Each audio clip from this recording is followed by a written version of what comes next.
Ele começa a se levantar, se arrastando na parede, e quando já consegue ter equilíbrio, fica de pé rapidamente, sem que o seu braço se mexe-se nenhum um pouco. E os três continuam a ver ele andar até aquele outro cômodo. It's all over, but the cry,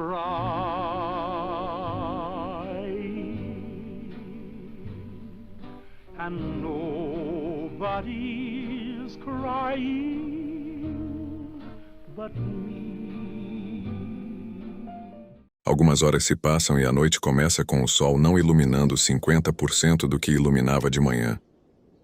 Carlos estava sentado à mesa olhando para fora da janela, vendo apenas uma pequena brecha, que era a distância que se tinha entre uma casa e outra. Ele vê as estrelas começando a aparecer. Tom e Bianca estão dormindo no sofá.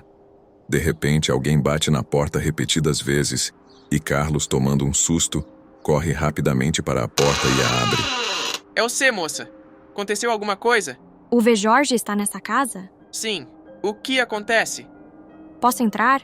Claro, entre. Ela entra, mas está tudo já muito escuro ali. Ela olha para Tom, que havia acordado por causa dela ter batido na porta, e ele volta a dormir. Antes de entrar, ela avista em cima da mesa um objeto, corre sem fazer barulho para não acordar Bianca e Tom, pega o objeto e sai da casa. Carlos fica confuso e, após 2 minutos, ela volta correndo com o objeto brilhando, irradiando luz.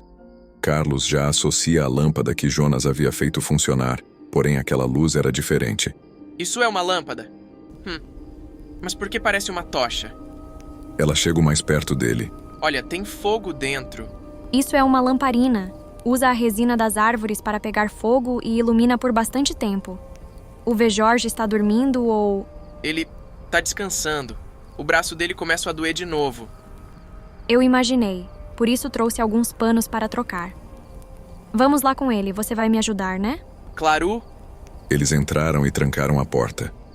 Chegando no cômodo de V. Jorge, eles o encontram deitado de lado em uma cama forrada com simples tecidos, tremendo e suando. Ana corre até ele, segurando seu antebraço. Ele acorda assustado, respira e exala fundo rapidamente e diz: Hã? Ana? Ele força os olhos e mira naquela lamparina, fazendo-o virar e cobrir com a mão esquerda o foco de luz.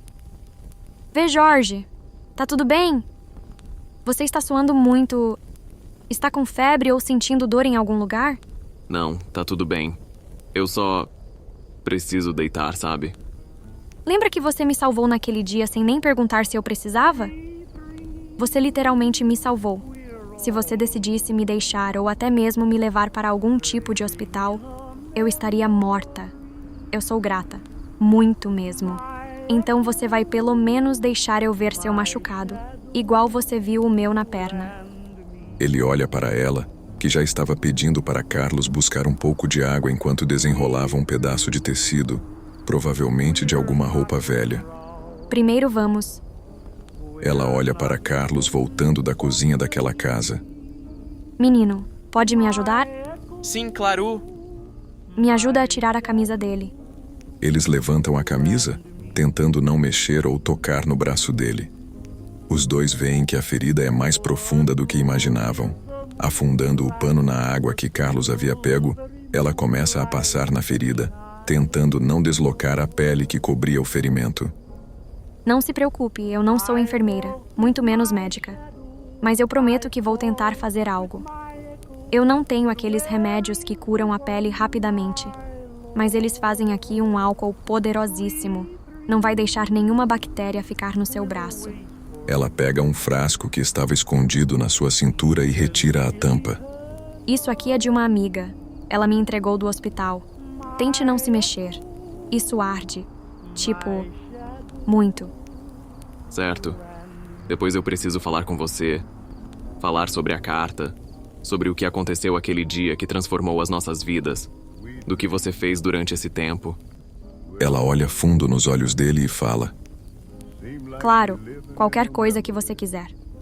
Nós temos todo o tempo desse novo mundo agora.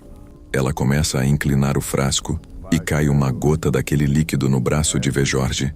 fazendo-o fazer uma cara de agonia imensa. Carlos cerra os olhos em agonia por imaginar a dor que ele estava sentindo. Vai passar. Segure firme que você já vai se acostumar com essa ardência. Ele se estica e contrai enquanto agoniza com aquele álcool até que se acaba o líquido, que demora para isso acontecer, pois ela aplicava gota por gota para não escorrer rapidamente pelo braço dele. Ana depois pede pelo pano com água para Carlos e começa a limpar e enxugar a região. Pronto, pronto. Acabou. Seu braço agora não tem mais nenhuma doença daquela faca. Aubrey, obrigado. Consegue mexer o braço levemente já ou ainda tá muito dolorido? Ele tenta mexer o braço, mas percebe que nada acontece. Ele fecha a cara e tenta aplicar mais força no braço para tentar mexer 1 centímetro, mas não consegue um sequer. Tá muito dolorido ainda, vou deixar descansando. Ela se senta no chão do lado da cama e logo Carlos faz o mesmo. Ela coloca o frasco do lado junto com o pano e ele, quando ia começar a conversar, ela fala primeiro. Eu jurei que aquela carta seria a última vez que eu conversaria com você. Disse num tom triste. Jorge permanece quieto por alguns breves segundos e diz: Desculpa, mas quando a gente descongelou tínhamos tantas coisas na cabeça que eu esqueci da carta. O Mr. Handy, o robô, me avisou, mas eu esqueci. Ela olha para ele e gargalha brevemente. Que bom que você não leu. Digo, que bom que nós se encontramos novamente e que a carta, no fim, ficou como história. Eu tenho vergonha daquilo. Carlos estava quase caindo no sono, mas fazia de tudo para parar a cabeça reta e não a apoiar nos tecidos onde Jorge estava deitado. Ei, Carlos, muito obrigado, irmão, mas pode descansar agora. Amanhã a gente tem coisas para fazer. Muito obrigado pelo que você fez. De novo, obrigado. Você salvou a mim, a Ana, e Tom e a Bianca. Carlos, olhando para Jorge, sorri e se levanta. Ao se esticar, ele fala: Tenho muito a fazer para parecer o Otávio, mas desça e supra amanhã. E sai do quarto indo para a sala. Esse garoto, essas pessoas, na verdade, as coisas acontecem tão rápido agora. Ela olha para ele apoiando seu rosto com as mãos. Você lembra de 200 anos atrás? Pelo que eu entendi, você descongelou mais cedo que nós. Lembro. Não teria como esquecer. Você nunca se perguntou o que aconteceu comigo naquele dia para estar naquele estado? Até pensei, mas estava mais preocupado em nos levar até o abrigo. Claro, depois lá dentro eu pensei em perguntar. Mas você tinha dito tantas coisas e parecia tão infeliz. Eu acho que foi um erro. Você não quis mais dividir quarto comigo. Sobre isso, eu fui muito idiota. Enquanto você tentava resolver e descobrir uma coisa importantíssima, eu fui levada a acreditar que vocês dois eram malucos por causa da Isabel. Ela tentou me confortar, e você e ele também, precisando de ajuda. Eu neguei atenção para você, a pessoa que me salvou sem nem saber quem eu era. Quando você disse que ia sair do nosso quarto para ir para o dela, eu fiquei confuso e bravo. E ela continuou até que... Realmente foi você que matou ela. Jorge arregala os olhos e permanece quieto. Não que eu ligue. Quando eu descobri a sala dos experimentos, eu já tinha passado por certas coisas na Vault. Eu fiquei sabendo da rebelião e da supervisora. Pois é, por isso eu não ligo. Eu não queria acreditar que você era um assassino assim como eu sou. Eu descobri algumas coisas da Vault e como ela estava envolvida nisso tudo no final. Quem matou e realmente odiava e a evitava era o Jonas. O Jonas! Ele trabalhava para a Vault Tech. É por isso que ele tinha esse comportamento. Ele era triste, calado. Sempre que eu ia conversar com ele, ele estava sozinho, pensando. Acho que alguém novo que não fosse daquele lugar era tudo o que ele precisava. Alguém para dividir a preocupação. E o que aconteceu? Onde ele está? Perguntou, já sabendo a resposta. Se foi rapidamente com as pessoas do grupo do Tom. Os olhos dele começam a ficar molhados. Eu fui muito estúpido. Eu achei que era algum tipo de super soldado. Logo fiz coisas sem pensar e pessoas morreram por causa de mim. Uma lágrima escorre pelo seu rosto. Ele inspira forçadamente. Otávio, os pais da garotinha, a esposa do Tom, crianças, adultos, nosso abrigo. Ana, eu sou um merda. Em um dia eu acordo para trabalhar e agora eu destruí um monte de famílias. Inspira com um grande soluço involuntário. Eu só queria morrer por isso. Para resolver, eu sofreria qualquer coisa. Ana, que estava olhando para a frente, virada para a parede, passa a mão no rosto e de novo no outro lado do rosto e vê Jorge apenas escuta ela também soluçando e percebe com a pouca luz os rastros de lágrimas que escorriam do rosto dela. Ele, com o esforço de apenas um braço, se senta, esfrega os olhos e diz: sério? Isso não vai mais acontecer. Eu joguei com a vida dessas pessoas, achando que isso era um jogo. Eu sinto muito. Aconteceu algumas coisas como essa comigo, mas não fui eu que fiz. Eu só pude ver as mortes acontecendo na minha frente lá na Vault. Mas as pessoas aqui, eles estarão seguros aqui, certo? Você já está há quanto tempo aqui? Há mais de um ano. Eu me congelei depois de vocês em algo em torno de 2 anos. E me descongelei antes também. Eu não sei quando. Mas enfim. A menininha está segura. O homem também. Aquele garoto. Eu e você estamos. Ele relaxa na cama e pergunta para ela.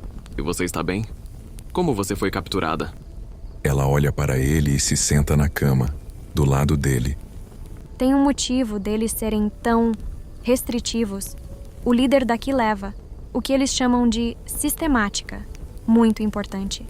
Nós, os forasteiros extraordinários, somos deixados para o lado. Eu era uma caçadora antes de vir para cá, e depois continuei. Eu podia sair e entrar livremente com algumas condições, mas eles seguem as regras criadas pelo alto escalão. Por isso eu fui pega raptada. Eu vou lhe dizer o que você deve saber. O mínimo para não ser maltratado como eu fui. Ela levanta o indicador e continua. O líder máximo daqui é chamado de Uriel Manuel da Vila Lobo, com os 2 LS pronunciados como um I. Ele é o generalíssimo, o chefe do estado. Do estado? Sim, eu não entendi muito bem, mas ele fez desse lugar como se fosse o próprio país que vivíamos, com certas mudanças. Todos os homens são obrigatoriamente soldados e trabalhadores, com horários alternados, principalmente os soldados que permanecem na base. Assim, eles trabalham em uma coisa enquanto os outros guardam e depois troca. As mulheres não são permitidas ingressar no exército em nenhuma hipótese. Apenas trabalham em casa e cuidam dos filhos. E como é a condição de felicidade aqui? Me parece puxado e sobrecarregante. Pode ser, mas todos aqui vivem como se não houvesse problema nenhum. E tirando a parte de recursos, por incrível que pareça, eu nunca vi reclamações. E o que o tal do sargento disse sobre os mão de obra? Eles são prisioneiros de guerra? Ah, sobre isso. Eles são pessoas que foram capturadas pelos Usermos e são levadas para cá trabalhar. Eu fui trazida aqui desse jeito, mas eu era diferente dos demais. Sabia ler, escrever, resolver contas, responder perguntas médias. Quando viram que não valia a pena me manter plantando e colhendo, me tiraram daquele campo. No fim, apenas me deixaram em paz com o meu Bob, meu cachorro. Caramba, você foi pega e presa? E esse seu cachorro? Como? Conta desde que você saiu da Vault. Aí a gente pode voltar e cada um conta o que viu. Ok. No dia em que eu saí da Vault, eu havia percebido que o mundo tinha estragado e ficado desse jeito há muito tempo. Quando eu perambulava sem rumo, eu deparei com uma cabana numa floresta e, pelo local, ela estava bem conservada, então eu decidi ficar. E essa floresta era a chamada Floresta das Ferraduras. A floresta deste lugar, não era? Sim. Eu não sabia que tinha essa base na época, muito menos que ela era viva. Eu achava que tudo era deserto e só eu tinha sobrevivido, porque quando eu saí da Vault, só tinha eu e aquele robô garçom estranho que dizia estar esperando pelo seu amigo e ossos nos chãos. Quando eu perguntei quanto tempo havia passado, ele respondeu gargalhando: séculos. E continuou limpando o balcão. Eu não tinha ideia que eu poderia passar perigo aqui na superfície, então eu permaneci naquela casa. Fiz uma fogueira, deixei minhas coisas como se fosse morar lá, e, eventualmente, meus suprimentos começaram a acabar. Então tive que caçar. Dizia quando foi interrompida por ver Jorge. Realmente caçar, hã? Eu lembro que Carlos e o Otávio diziam que caçavam lagartixas. Suspira profundamente. Infelizmente, é com isso que a gente se acostuma a comer quando vagando e sem estrutura. Eu percebi que não podia mais ficar naquela casa, pois não tinha como arranjar comida fácil. E acredite, eu eliminei todo tipo de inseto gigante que pude encontrar. Vejorge a interrompe. Baratas gigantes. O dia em que a Vault ficou em modo de emergência. Que as paredes ficaram fechadas. Esse foi o dia em que esses bichos saíram debaixo do chão até dentro da Vault. Mas não tinha se passado nem um mês desde a explosão. E eu juro que havia escutado o barulho de algo nas paredes. Com certeza eram as baratas. Mas gigantes? As lagartixas, por um acaso, também são gigantes, não são? Não são gigantes, mas são maiores e elas têm muitas escamas. Fora que elas deixam cair além da cauda essas escamas para correr mais rapidamente. Muito mais rapidamente. Então aquilo que eles diziam que a radiação pode fazer alterações no corpo e crescer partes do corpo, era verdade. Além dos possíveis cânceres, acho eu. Quem mais foi afetado pelo que eu vi, acho que por causa da facilidade de sobrevivência, foram os insetos. Eles são totalmente diferentes de antes. Uma característica no geral é que eles estão bem maiores. Gigantes, como você disse. E você já viu algum desses animais além dessas baratas e lagartixas? Sim, uma mariposa que foi atraída pela iluminação aqui da base numa noite. Ela foi abatida pelo franco-atirador quando ficou rodeando o poste da praça principal. Também teve a manhã que 3 borboletas, a coisa mais linda do mundo, passaram por mim e ficavam pousando nas folhas das árvores. Sabe esses caranguejos que era famoso de criarem? Ela pergunta. Sim, os Mirelurks. Isso, da onde eu vinha, eu catava com o meu pai. E eles não tinham nem nome, mas as pessoas continuaram chamando eles desse nome aí. Só que eles agora são maiores. Tipo umas 15 vezes maiores. Eu poderia ficar mais 3 horas falando das diversas vezes que eu vi algo diferente. Mas o que importa é o meu bobinho. Eu saía de casa frequentemente para caçar esses insetos. E bom, você não viu nenhum pelo caminho, não é mesmo? Você matou todos? O que aparecia e eu conseguia acertar, eu matava. O tempo foi passando. Quando eu tinha comida sobrando, eu viajava. Quando não, eu racionava em casa descansando. Ai, num dia como qualquer outro. Foi interrompida por Vejorge. Qualquer outro não. De hoje em dia, né? Exatamente.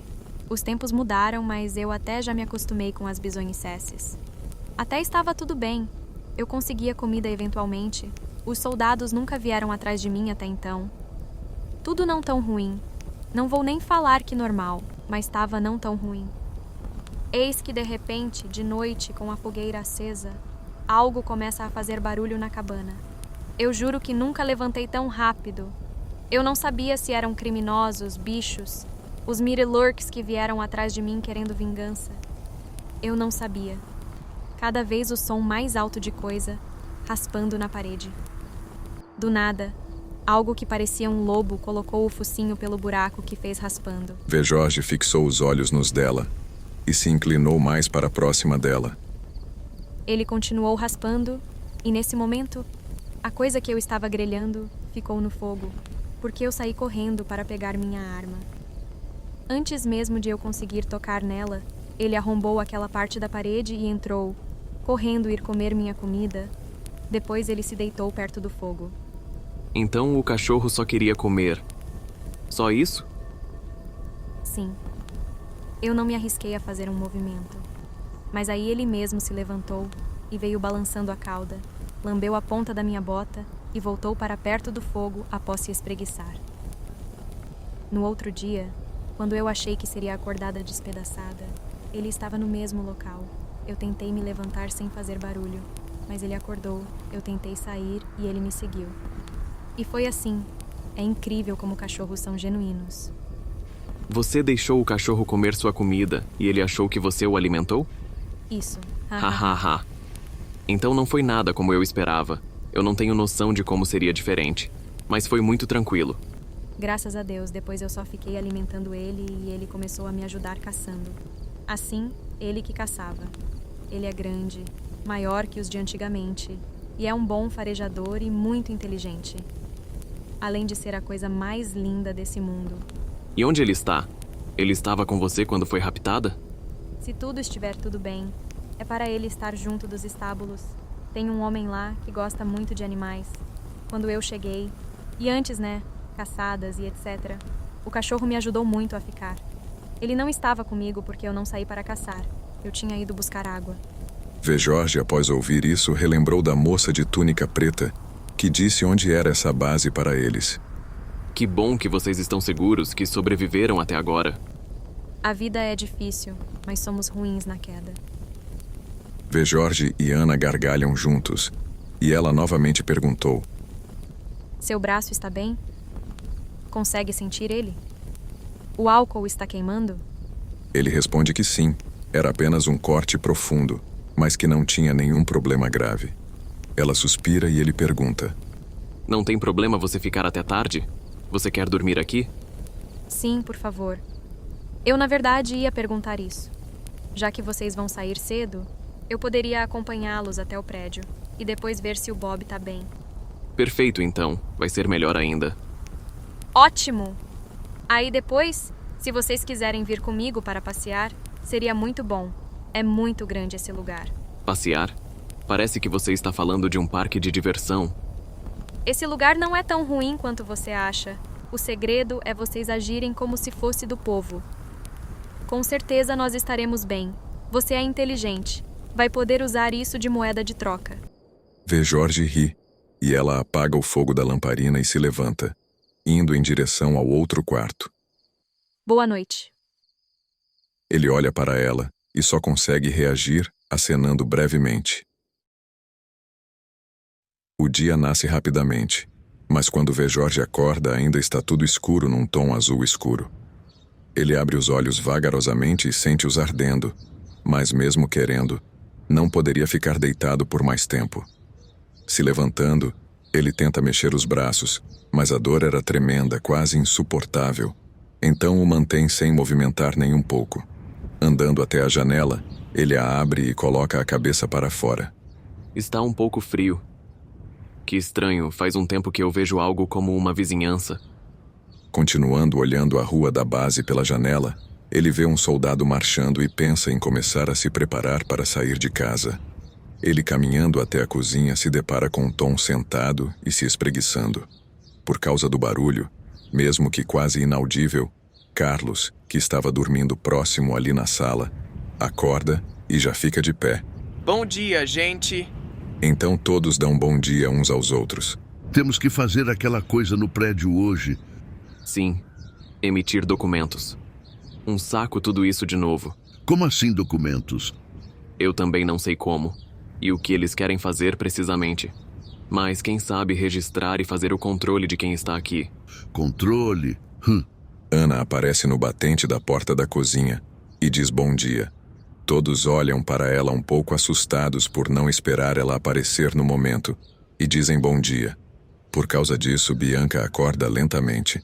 Ela, esfregando os olhos, diz bom dia a todos, fazem o mesmo. E então vamos lá?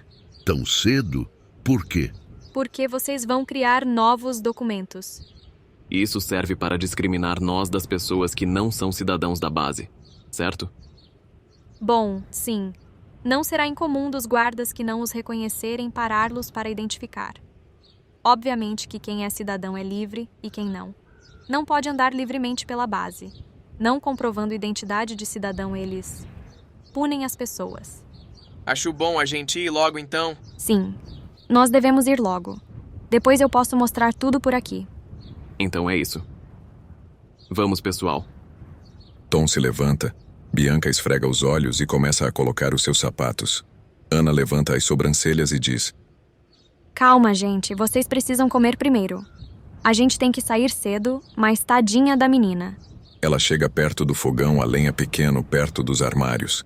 Abre o compartimento e ali havia pequenos pedaços de lenha. Do seu bolso ela tira um pequeno isqueiro que igniza rapidamente, gerando fogo. Uau! Como você consegue fazer uma chama direto aí? Tem combustível aqui dentro. Então a faísca acende a chama aqui mesmo. Tom se impressiona E diz enquanto Ana colocava uma vasilha na boca do fogão. Que isqueiro maravilhoso! Nunca vi um tão bem cuidado assim. Ela responde-o colocando alguns vegetais dentro da vasilha de cerâmica e depois adicionando água. Muito obrigada. Era de meu pai. Ele gostava dessas coisas. Devia ter sido do meu bisavô porque é muito velho.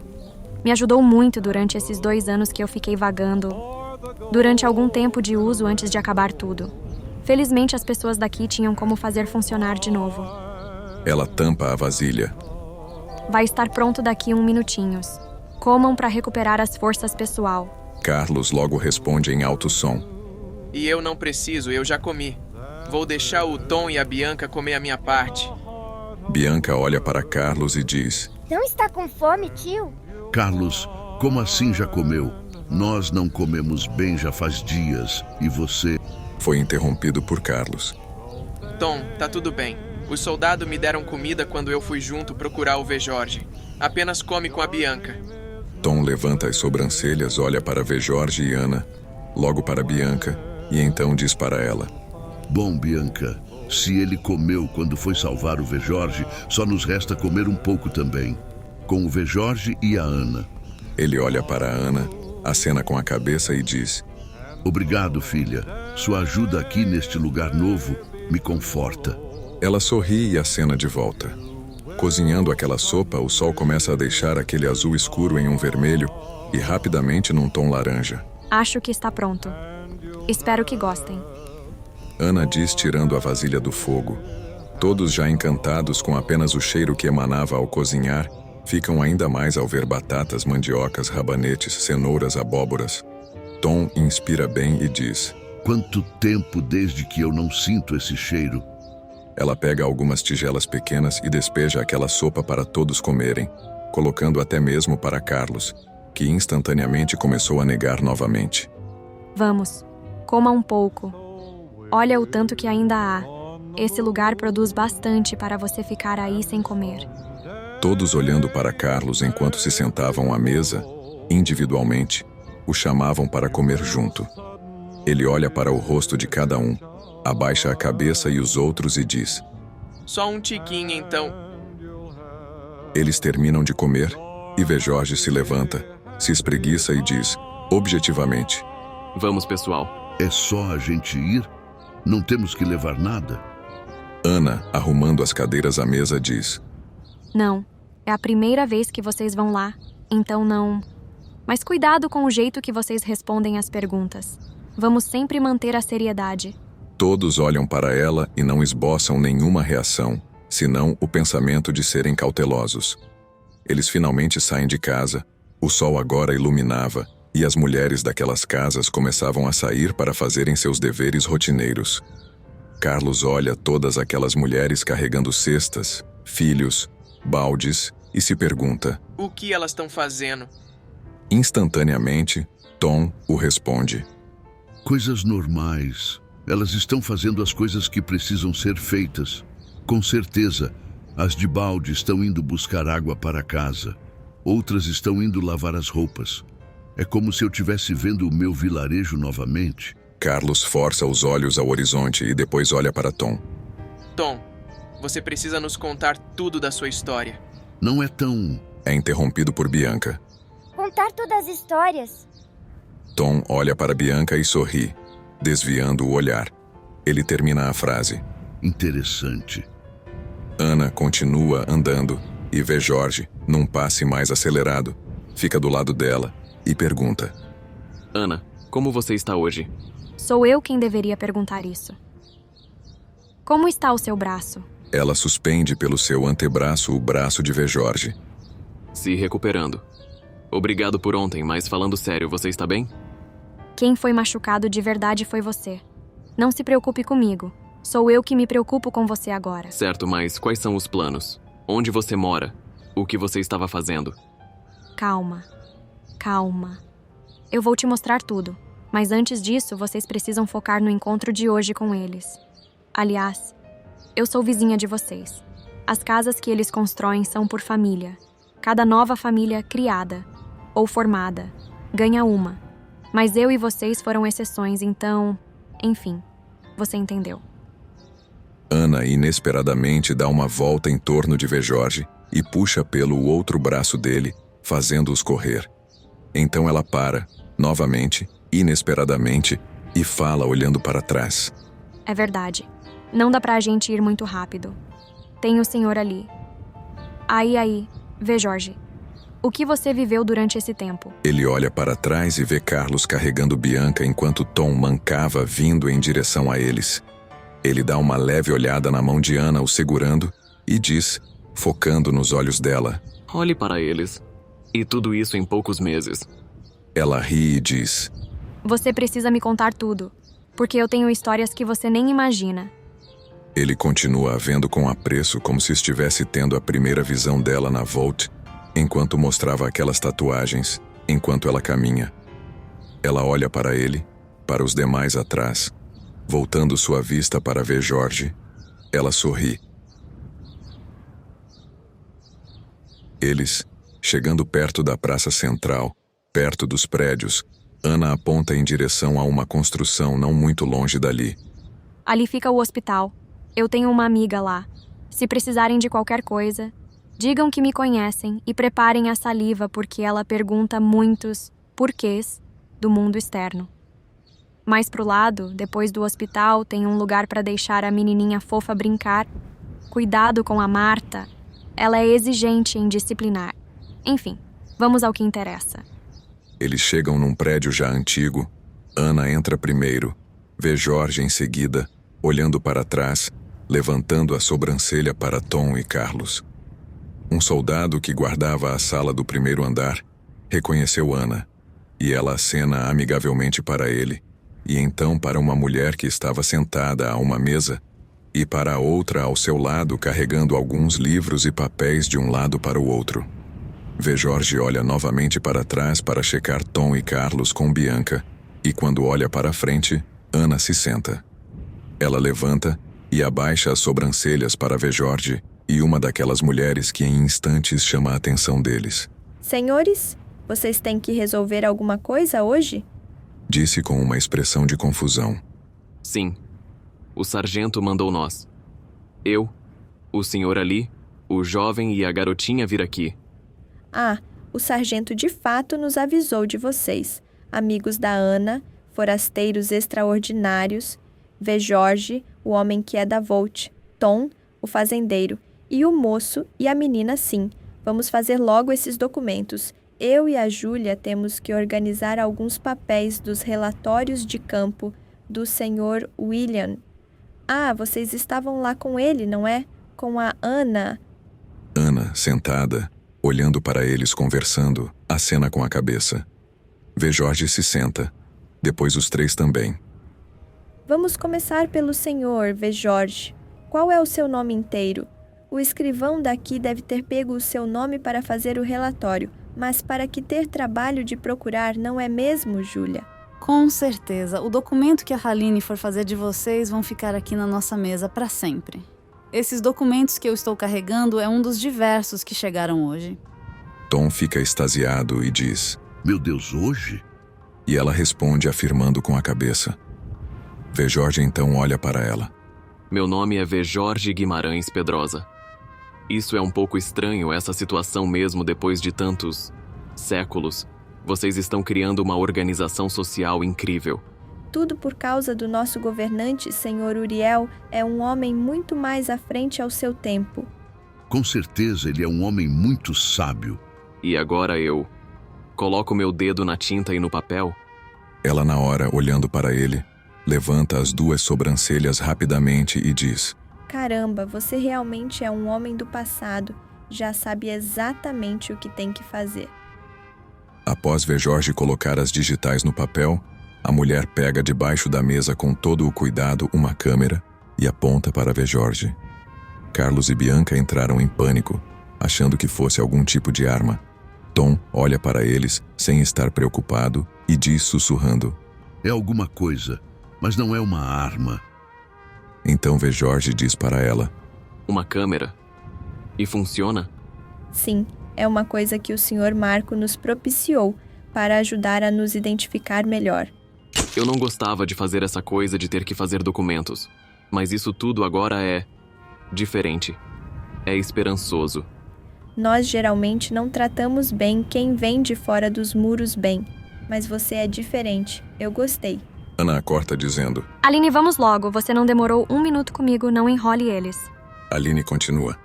Você com certeza tem tudo para dar certo com o Sr. Uriel. E acredite, o dia em que ele chegar e quiser saber qualquer coisa, tente o máximo não decepcioná-lo. Vou tentar. Após alguns minutos, todos fizeram esse processo e receberam um papel que possuía a digital em tinta preta, o nome deles e a assinatura de Aline. Não vão esquecer de andar com isso, senão os soldados podem não entender que vocês estão sob minha supervisão e vão causar um pouco de confusão. Jorge se levanta da cadeira, agradece. Assim, Tom, Carlos e Bianca fazem em sequência. Ana acena para Júlia, Aline e o soldado que guardava ali, e todos saem daquele prédio. Pronto, rápido, né? Deixa eu ver como ficou os seus documentos. Jorge mostra para ela, e ela elogia. Igual o meu, igualzinho. Elas sabem bem como fazer isso. Jorge olha para o céu, vê que o dia está ficando mais claro e pergunta para Ana. O que nós fazemos agora? Já podemos andar por aí livremente pelo o que eu entendi. Mas você tem algum plano? Sim, vocês podem viver normalmente. Só não queiram levantar a voz por ai. Enfim, eu quero ver meu cachorro. É interrompida por Jorge. Ah, sim, você disse lá na casa. Sim, sim. Não se tem muito o que fazer aqui pra gente. É literalmente um dia de cada vez. Vocês não vão precisar dormir pouco achando que vão morrer no outro dia, ou serem chamados para fazer coisas loucas para as pessoas daqui. Eles preferem deixar os forasteiros longe de qualquer assunto. Tom suspira e passa a mão no cabelo desde a testa até a nuca, e diz. Ah, se a vida fosse tão simples. Isso tudo me põe em dúvida e tristeza. Nosso pessoal, eles não conseguiram todos chegar nesse ponto, mas... Carlos deixa Bianca no chão e Tom continua.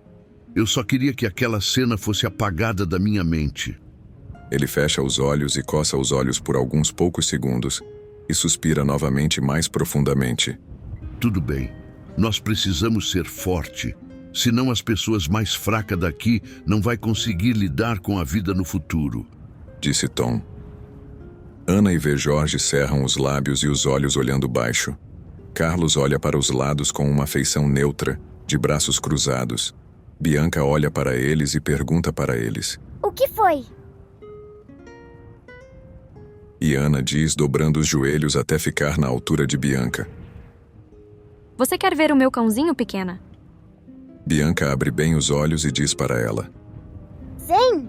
Eu gosto muito de cachorrinhos. Quero um com cor de rosa. Ana gargalha e segura a mão de Bianca e começam a andar novamente. Jorge fica do lado de Tom e Carlos e os três começam a conversar num tom baixo, sério. E o que fazemos agora? Não tenho o que fazer. Acho que agora é se acostumar com dormir, acordar e viver o que se dá. E por que eles deixariam nós vivermos em paz sem cobrar nada? É fato que o que eles querem é a tecnologia. O Pip-Boy meu. As maletas da Volt. Tudo isso foi uma moeda de troca esquisita. Eles querem tecnologia. Não entendi o que você quer dizer. Nem eu. Eles querem algo conosco. Com você? Sim. Muito provavelmente vão querer que eu faça algo para eles. Algo me diz que... Jorge, eu disse que você sabia das coisas da Volter. Herdade. Quer dizer que não é a primeira vez que eles escutam sobre as Volts. Droga, se essa for a nossa carta na manga. Eu preferiria que o Jonas estivesse aqui. Ele saberia o que fazer. Tudo o que eu posso fazer é utilizar os conhecimentos de 2077, agora. E claro, muita convicção no que eu digo para eles. Tom olha para Carlos, assim como Carlos olha para Tom, e os três continuam andando naquele caminho enquanto olham Ana balançar a mão de Bianca para trás e para frente enquanto andavam. Eu só quero que a Bianca não chore mais.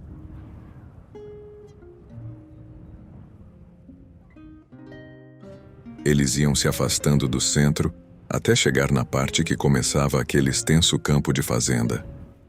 Ao chegar da estrada principal que seguia reto por um longo caminho, um soldado que guardava a passagem os para.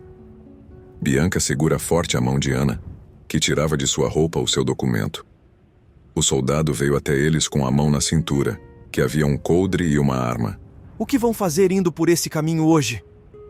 São seus amigos, Ana? Checa o documento e visualiza a assinatura de Aline. Vamos ver o meu cão. Faz tempo que eu não o vejo. O soldado devolve o documento de Ana e faz um sinal para ver Jorge, que estava mais próximo de Ana dar alguns passos para frente e estendeu a mão com ela aberta. Vê Jorge de forma vagarosa coloca o seu novo documento na mão do soldado. Então vão ver o cão com o Sr. Erasmo? Ele checa o documento de Vê Jorge, a assinatura idêntica de Aline, olha para ele com os olhos cerrados e diz: Então você é o homem que o sargento Kishimiro mencionou. Tudo certo. Ele entrega o documento de volta para Vê Jorge e faz novamente o sinal, agora para Tom e Carlos se aproximarem. Ana, que ainda estava perto, pega o documento de Bianca, que estava com ela, e mostra para o soldado, que fica confuso. Olha para o documento, o tamanho miúdo do dedão, e devolve nas mãos de Bianca. Não vá perder isso, forasteira.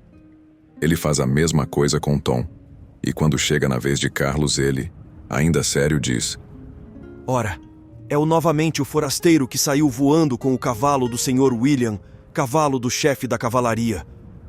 Poucos tiveram a honra de montar num cavalo treinado por ele.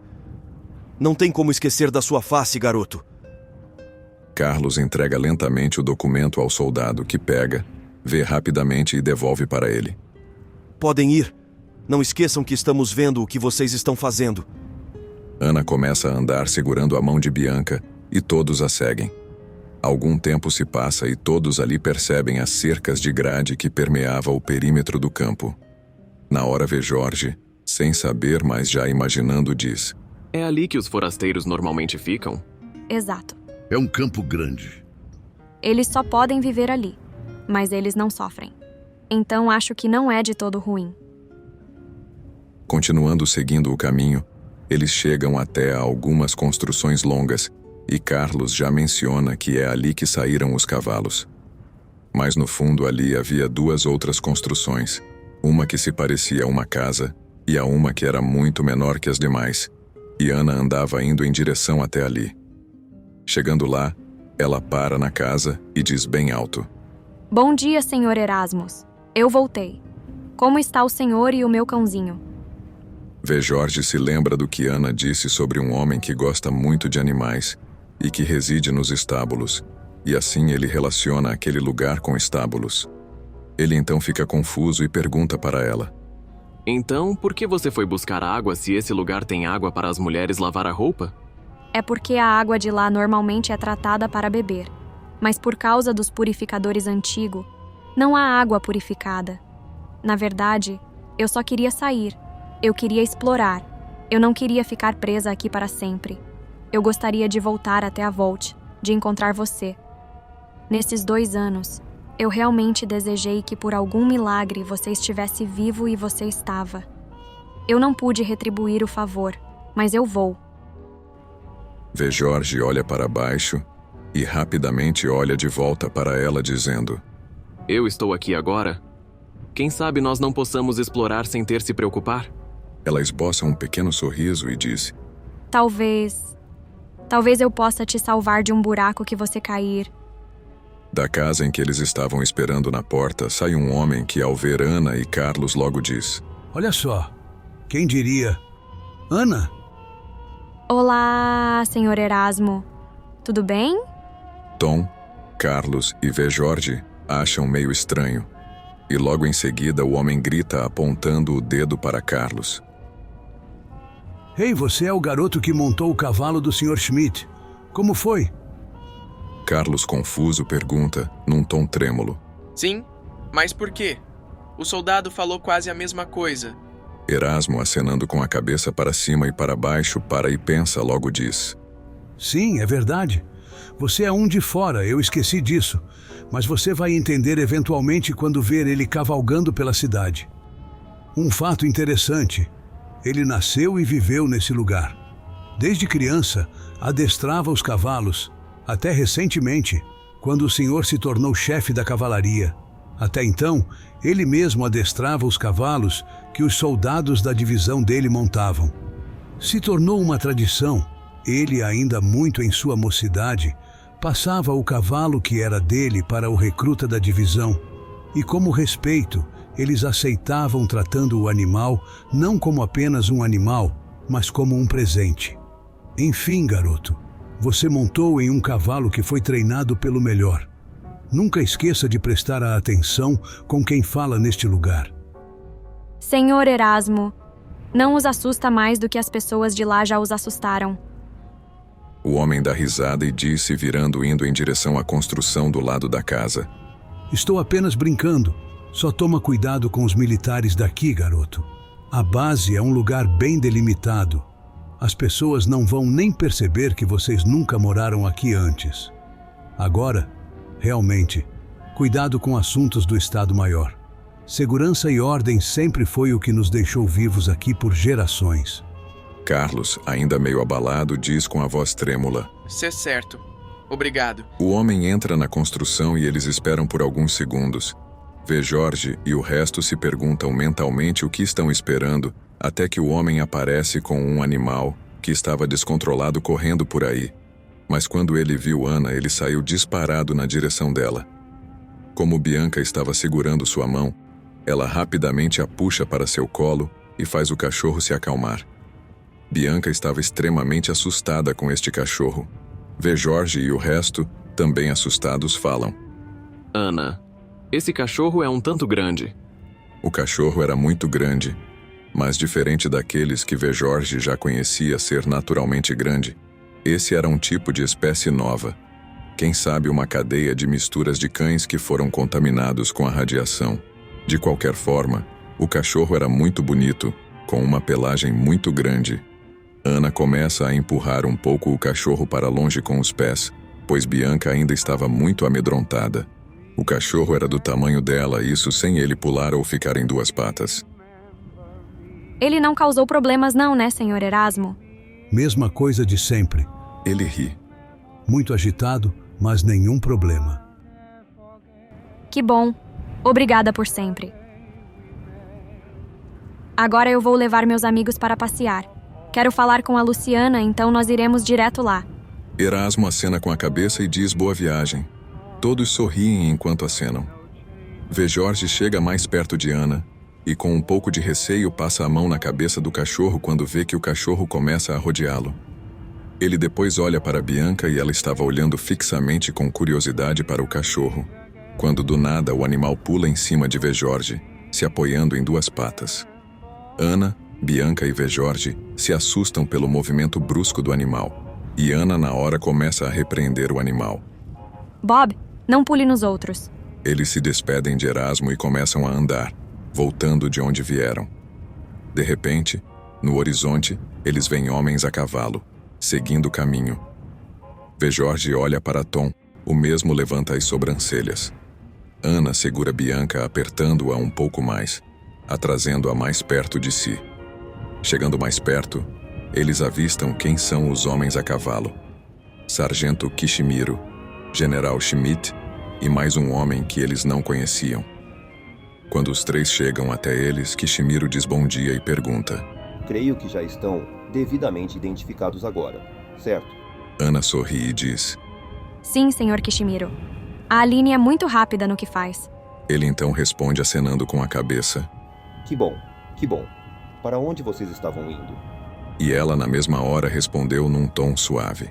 Tínhamos ido buscar o meu cachorrinho Bob com o senhor Erasmo. E agora estamos pensando em ir dar uma visita à Luciana, senhor. Iam falar com a minha filha? Entendi. Mas ela está muito ocupada agora, assim como nós. E é por isso que estamos aqui. Desculpa, mas eu acho que não entendi, senhor. O comandante William então diz, com uma face séria. Você já conversou com o senhor Uriel? Ela na mesma hora abre bem os olhos, nega com a cabeça e diz. Não, senhor comandante. Eu não teria o que falar para o senhor Uriel. Talvez esteja se precipitando, não teria nada a falar? o senhor Uriel ordenou a mim que trouxesse você e o seu amigo forasteiro para uma discussão. É tão importante que ele juntou o senhor Canavesi, o senhor Augusto Schmidt, meu pai, o senhor Sargento Kishimiro, o senhor Jefferson. Quando ela escuta isso, ela fica estática.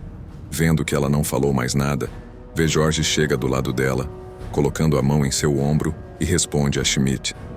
Então, senhores, não queremos deixá-los esperando muito. Onde devemos ir correndo? Ana olha rapidamente para Vejorge enquanto ele dizia aquilo e se aproxima mais dele. O general olha para Carlos, Tom e Bianca e diz: Tiago, desça de seu cavalo e leve eles até o campo e fale com o cabo para mostrar para eles a situação da fazenda. Sim, senhor general. Imediatamente. O jovem rapidamente passa a perna em volta do animal e pula fora do estribo. Carlos mentalmente pensa: esse é um dos guri que estava com a gente. O general continua: Forasteiro, consegue montar o cavalo? Sim, senhor. Minha família tinha cavalos e quando os visitava, eu os montava. Então suba com a moça e comece a cavalgar lentamente até a cidade. Vejorge olha para Ana, ela sorri para ele e entrega Bianca no colo de Tom. Antes de entregá-la, ela a abraça. Bianca olha para ela e pergunta: Onde vocês estão indo? Nesta hora, Sargento Kishimiro diz num som mais suave: Eles estão indo conversar conosco, para nos ajudar. É muito importante e rápido, então você espere bem, certo, mocinha? Ela no colo de Tom acena a cabeça e Vejorge sobe em cima do cavalo que estava calmo. Ana manda o cachorro ficar e seguir o jovem, e Vejorge estende a mão e ajuda Ana a subir. O jovem faz carinho no cachorro e eles, Tom, Carlos, Bianca, começam a ir novamente em direção ao campo. Os dois militares puxam as rédeas colocando o cavalo na direção, e Vejorge começa a fazer o cavalo começar a andar. Ana olha para trás e acena para os amigos. Sargento Kishimiro assobia e aponta para a cidade e começa a acelerar junto do general. Vejorge naturalmente acelera junto, gradualmente acelerando até o momento que os cavalos atingem alta velocidade. Ana se segura nele e eles se deslocam até a cidade. Eles chegam na cidade novamente e vão direto a um prédio maior em largura. Era um dos principais que ficavam na praça central. Os quatro descem dos cavalos e entram naquele lugar, onde havia soldados da recepção, até um pouco antes de uma outra porta para um outro cômodo. Kishimiro vai andando e passa a mão no cabelo, e antes deles chegarem no outro cômodo, um soldado abre a porta para eles. Naquela sala, uma mesa, diversas cadeiras e 10 homens, que vagarosamente tornam suas cabeças e olham para Vejorge, Ana e os militares. Rapidamente, mas com expressões corporais calmas, eles se sentam junto àqueles homens. Vejorge ao lado de Ana. A porta se fecha. Agora que estão todos aqui, vamos começar. Forasteiros do refúgio, de pé. Vejorge e Ana se olham, quase que como se pudessem ver a alma um do outro ali, e se levantam. Continua no próximo episódio.